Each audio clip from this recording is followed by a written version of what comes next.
I don't like how on the edge it is. But it ain't moving. All right, let's not give myself too much things to edit. Hello. Nah, I don't like that. Hello. Welcome back. It is UFC 319, Plessis versus Chimaev, happening August 16th, 2025. I'm Jaime, JRR, talking about fights, talking about UFC predictions, talking about what I think is going to happen. I'm excited. Looking forward to the fights. As always, I say the same fucking thing about that every time.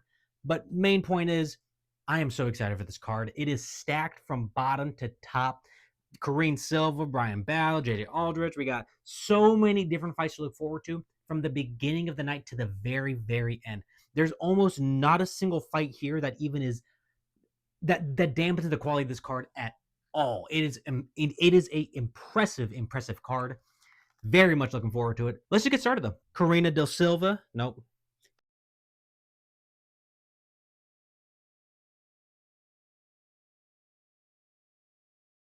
Next up is Bryan Battle versus Nursulton Ruziboev. I was so ready to pick Ruziboev automatically. If I really did not sit down and watch these fights, I would have just picked Ruziboev. But I respect what Battle is able to do. Bryan Battle is a much better fighter than I originally thought. Don't mind that fucking weird ass hiccup. Moving forward, I really appreciate Bryan Battle's style. He is a lot more of a tie clinch fighter, and when he doesn't and he just lets his hand fly and just focus on his speed of movement, bro, he lands and he cracks on motherfuckers. Not only that, but he also has a pretty nice chin. That Randy Brown fight, I know he missed weight by 4 pounds. Annoying, horrible. He's moving up, I think, permanently in the weight class. I think this is his first, middleweight fight. Tough opponent, but the right opponent to make himself look impressive. Ruziboev is fantastic, but he is not, I don't know, he's just not the evolved fighter he could be. I think there's a lot of opportunity for Ruziboev still, but he has a lot of miles on the clock already.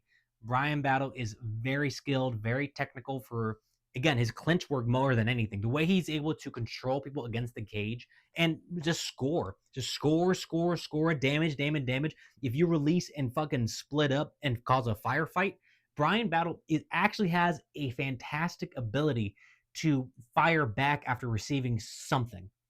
I saw it a lot during Randy Brown fight. I saw it for his other fight versus the French dude. You know what I'm talking about. He took a shot and immediately fired back right away. He didn't allow for Randy Brown or the French dude to score without any form of punishment. And that's fantastic. I really enjoy seeing that. Constant punishment. No matter what his opponent does, fuck him up because of it. Just tell him, yeah, you got me, but here's one back just for you. So that way we're even at all times. You got me, here's another one. He's good at that. I'm so looking forward to that fight. Even if he loses that one by some brutal shit, because Ruziboev can fucking crack. Don't sleep on Ruziboev. But if it goes the distance, like I'm very much envisioning it will, it's gonna be a fantastic fight. A little slow in a little parts. Again, I think it's gonna be Bryan Battle's fault, but Ruziboev is gonna have a hard time answering. He's gonna look for the kill, but he's not gonna find it. It's gonna frustrate him, and if he just allows Bryan Battle to work him, the majority of each round is gonna go to Bryan Battle. Gonna give him the win. Gonna give him the decision. That's how I see it. Bryan Battle, decision, full fight, fantastic fight. Moving forward, we got Edson Barboza versus Drakkar Klose. Bro, fantastic.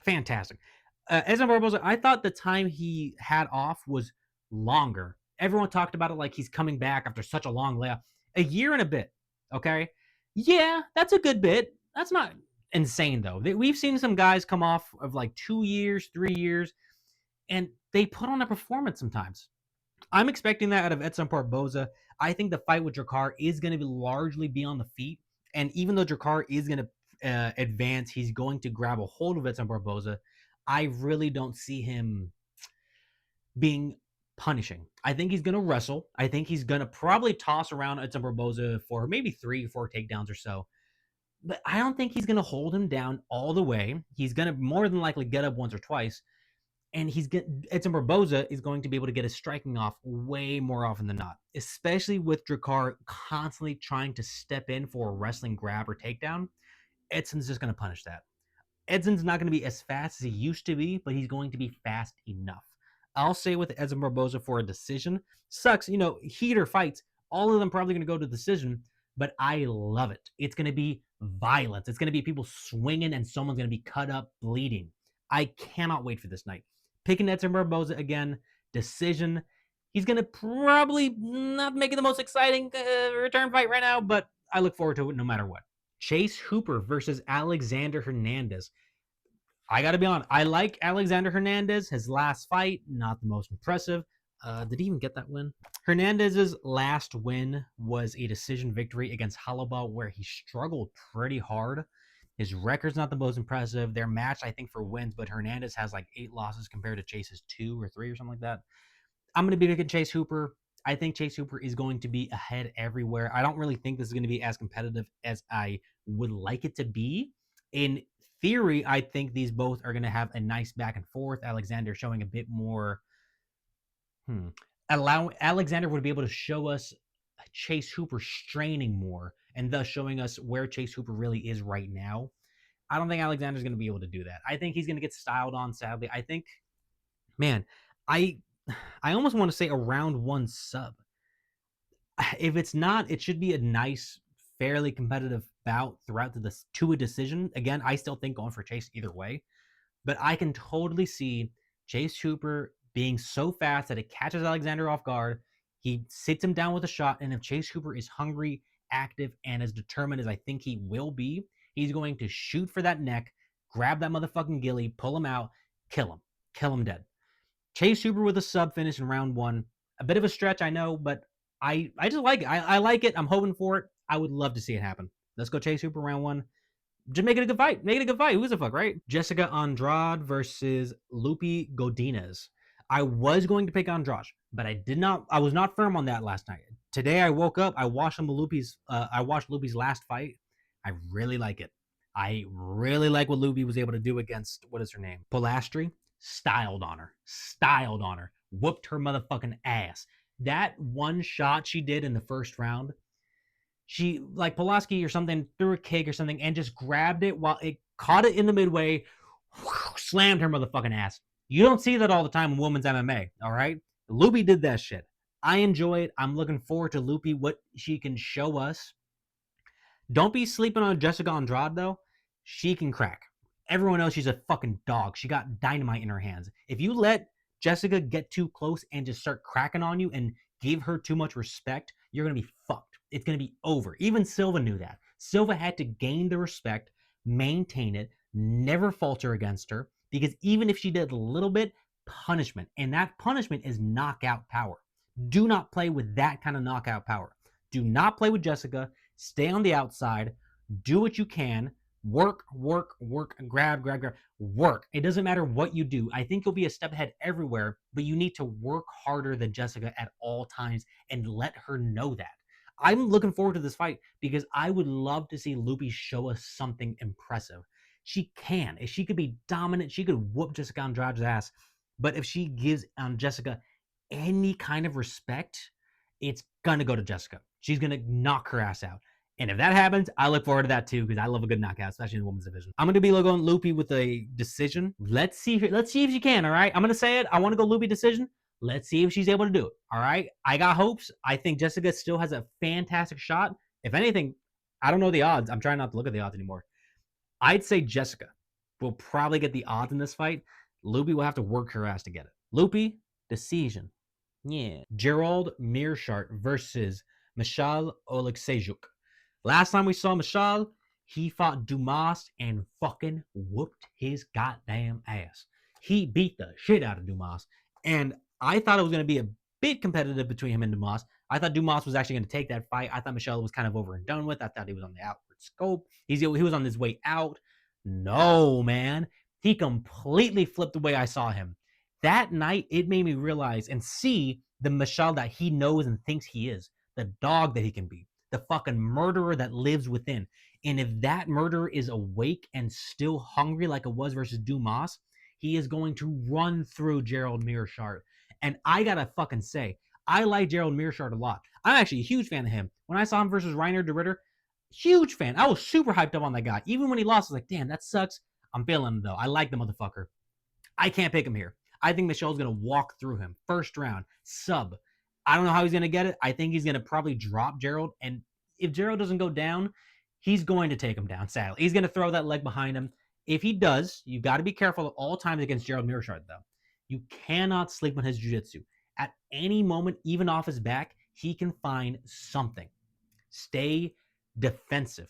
Active, hungry, put the pressure on, but at all times, tuck your motherfucking shit in.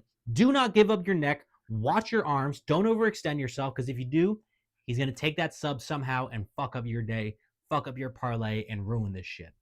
I'm going to go Michal, I don't know. I'm going to be going him for a first round sub or TKO. I think a TKO is it's a great chance, but I'd like a sub.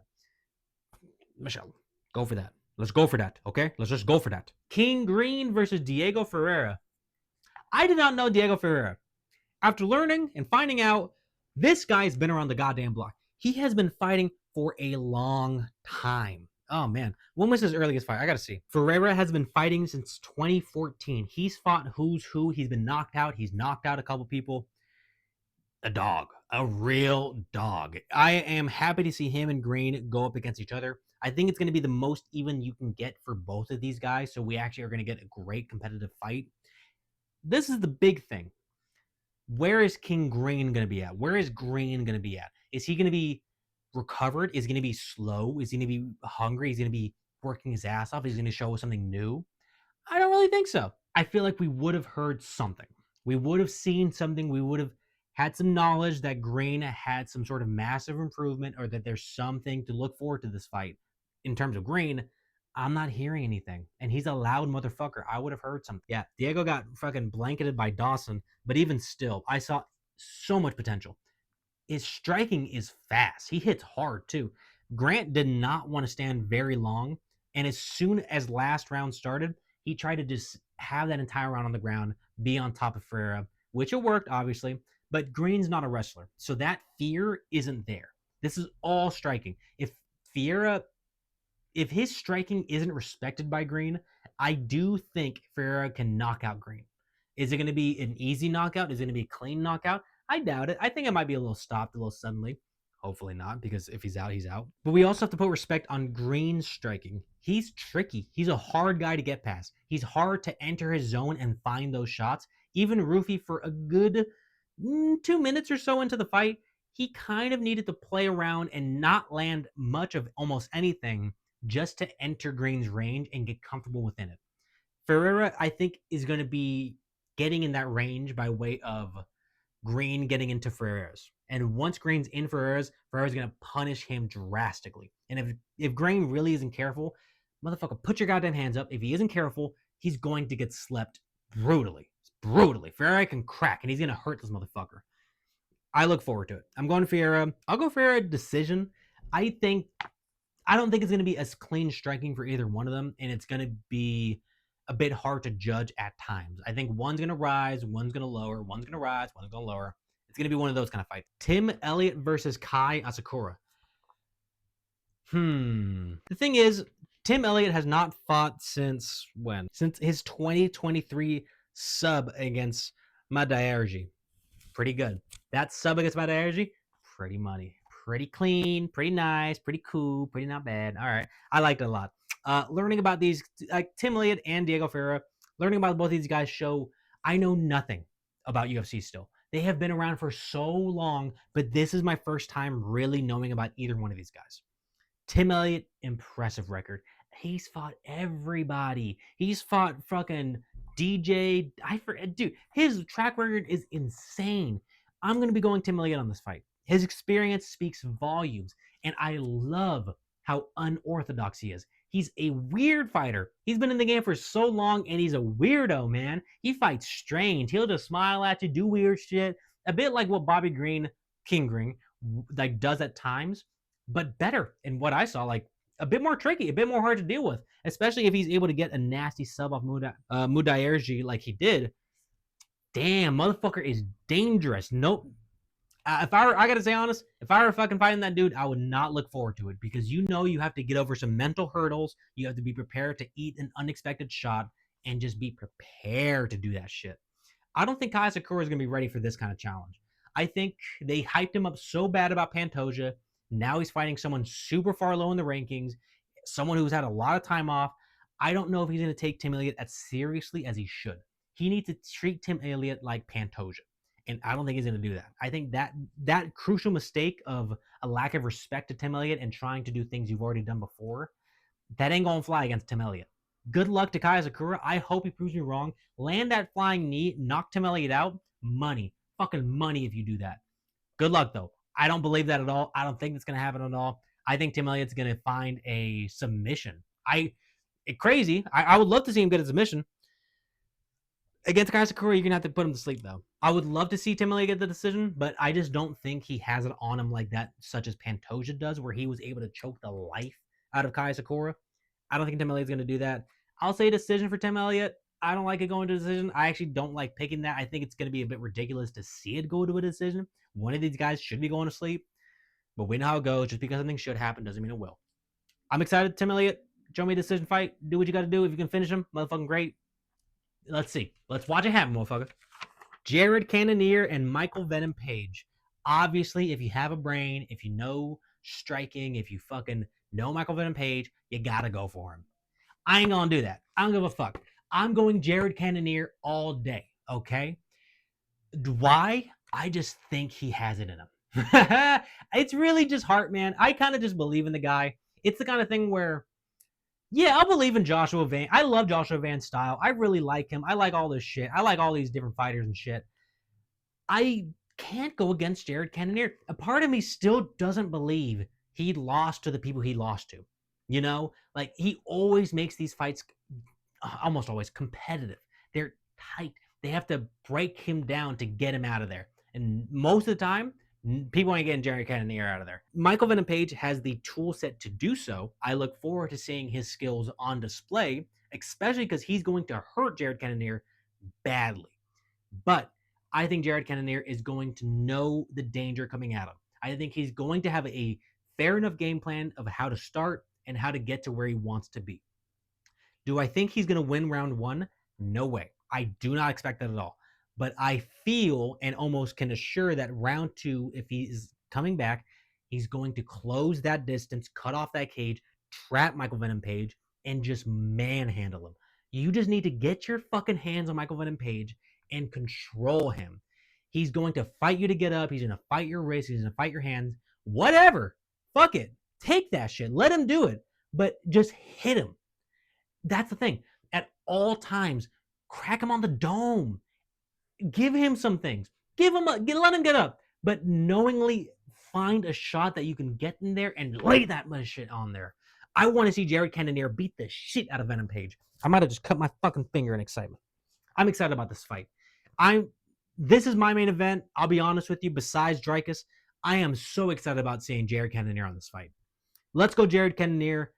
I'm gonna say he's one of the decision. I don't think he's gonna decision. I think someone's gonna get finished. I'm not. Maybe round 3 he can TKO Venom Page. Let's see it happen too. It's gonna be a hard guy to fucking knock out. I'm excited for this fight. Yeah. Is there anything else I want to say about this fight? Again, I think it's going to be a decision for Jared Cannonier. If he's going to find a finish, it's going to be round 3. Just close that distance. Don't allow Venom Page to smile at you. If anytime he does any kind of taunts, jump him. Jump him, block, defend, jump him, and just get in his shit. Grab him by the hips, stop that wacky movement, stunt him. Okay, yeah. I'm going in circles. I'm going to say the same thing over and over. I'm just going to move on. Again, I'll just leave it at this. Let's go fucking Jared Cannonier. Let's go fucking Jared Cannonier. Let's fucking go Jared Cannonier, okay? Fucking go Jared Cannonier. All right. We have Geoff Neal versus Carlos Prates. I'm going Prates, okay? I like Geoff Neal's boxing. Awesome. I'm like straight up, I watched some. I'm going to watch a bit more. I want to see these fucking highlights again. Both these guys, fantastic boxing. It's just Carlos Prates, man. If you're going to box and you're going to box Carlos Prates, bro, it's over. I'm sorry. It is what it is. I don't think Geoff Neal's going to shoot. I don't think he's going to switch up his game plan of just going around, going up against Prates and standing in front of him, striking with him, trying to get that boxing range going off. Neal has a fantastic shot compared to anyone in his division, I think, to knock out Prates. I just don't think it's going to happen. I really don't see him getting it done. I see Prates doing his thing, especially against Geoff Neal, who's going to allow him to do his thing. He's going to come at Prates and allow him to fucking counter shot. It's ridiculous. You have to accept that this guy is too far ahead of you. It's okay. That's fine. Some people are born with a natural talent that puts them leagues above what you're able to reach naturally. And not only that is he a born talent, but he's been working on his skills too. I'm sorry, Geoff Neal. I don't want to go against you, but I got to go Prates. You have to go Prates here. I'll go Prates with a round 3 KO. I hope that Geoff Neal's chin is so fucking solid that it's not gonna happen. I hope it doesn't happen. I hope Prates wins the decision. I'll say round 3 KO. I just hope it's an amazing fight. I just hope it's something that gets me out of my seat fucking screaming about the moments. I'm excited about this one. Carlos Prates is more than likely just going to use his range to his advantage, and that's all he has to do. Anytime that Geoff Neal kind of throws it out, punish him. Just punish him for everything that he thinks he's going to do to you. And he just let him play his game and punish him for thinking that. Have your way. Have your way. I hope he's prepared. If he doesn't have his way, I'm going to be so fucking mad. The Carlos Prates fucking train ride is going to crash if he fucking loses Geoff Neal. And that sucks because Geoff Neal's such a good opponent. It's really nothing bad to lose Geoff Neal. Geoff Neal's so good. But fuck if Prates doesn't get this KO. It's going to be bad.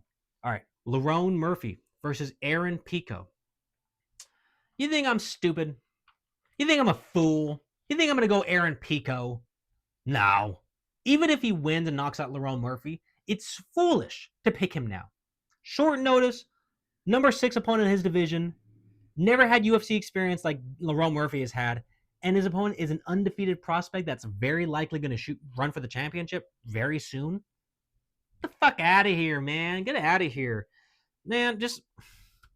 Do I have to say anything? Do I have to say anything here? Lerone Murphy has game plans, and he executes. You look at the Josh Emmett fight. You look at just any fights, really. I always look at the last fight. That's the most important to me. But you look at that Josh Emmett fight. He knew what his advantages were. His range, counter-striking Emmett, because he's much faster, and avoiding Emmett's power shots. That's what he did. He fucking excelled in that fight. I think he won almost every single goddamn round. Just do something similar with Pico. Use your speed to your advantage. You're going to be faster, and you're going to be bigger. You're going to be more skilled. You're going to be more talented. Your cardio is going to be better. Your strength is going to be better. I think you're going to be better everywhere. So just have a game plan. If you want to win another boring fight, do it. Just every now and then have a couple moments that you're at least having some kind of a highlight reel to give the UFC. Get Pico out of there. I'll go with Lerone Murphy to get a decision there. Not the most exciting fight. I definitely would have put Jared Cannonier over Lerone Murphy on this card, especially with Michael Venom Page being right there. Ridiculous for co-main. It's okay though. We'll do. They're all happening on the main card anyways, so whatever. I'm excited. Looking forward to it. Fuck yeah. I'm looking forward to everything. I'm gonna say that 1,000 times. I already did. Whatever. Dricus du Plessis versus Khamzat Chimaev. All I wrote here was speak from the heart, and it should be easy enough. Ooh. Are you gonna go against Khamzat? Khamzat. I'm gonna say whatever. Are you going to go against him? Does it feel right to go against Khamzat? Does it make sense to go against Khamzat? You know, like, I can understand you picking Dricus for Rob. Maybe not for Izzy, against Izzy and Sean. Totally okay. He has a great chance against those guys. And he did. He won, obviously. Dricus is good. His goofy style aside, whatever the goofiness. Yes, he's goofy, but he's talented. Hard-hitting, mauler, berserker, gets in that shit, throws. All he wants to do is beat the shit out of you. Let's not complicate it. That's the thing about Dricus. The thing about Dricus to me is he does not complicate it. Why do you need to complicate it? Why do you need fancy footwork? Why do you need fancy type of techniques to kind of make yourself look like a pretty fighter? Fuck it. If you have an opportunity to throw something weird and hit him with anything, hit him with everything. Hit him with anything and everything you have. But none of that's going to matter against Khamzat. It's just that it sucks, man. Like, yeah, Dricus' style should work against most of people in his division, and obviously it has. He's the champion now. But Khamzat is that perfect kind of force of nature. He is a force of nature. When you look at Khamzat, I really do believe his powers and his talents and his abilities come from a higher power than anything on earth. It seems like it is something that's special. Something that we are gifted to watch happen now. I am so happy that I get to watch Khamzat before he becomes this fucking champion. Maybe I'm going to be wrong, and that's going to be a foolish thing to say, but, bro, he's so good. He is so powerful, so dominant. Like, bro, he's the only fucking person on earth who can say he's the wolf and mean it. There is no one else. He is the wolf. He's it. He's that guy. He's that motherfucker that's going to kill Dricus and rip his goddamn head off. I'm going Khamzat. I'm going round 2 sub. I want to see it go all 5 rounds. I want to see all of this fight go all 5 rounds. I want to see Khamzat be drained by the 5th and both of them be fucking dying to fucking finish this fight. I don't think it's going to get there. It could happen in 1. I'm going to give Dricus respect and say 2. I could see 1, though. Going Khamzat, I look forward to this fight so much. Such a great matchup. We're getting prime versus prime, elite versus elite. These both are going to stay at the top of the division for a long time if they want to. If Khamzat doesn't just retire after this, that is. Incredible. Incredible card, an incredible lineup of fights. I am so excited for this night. That's all the stuff. Just make sure I give myself a clean ending. Thank you for watching. Goodbye. Yep, I'm Jaime. That's me.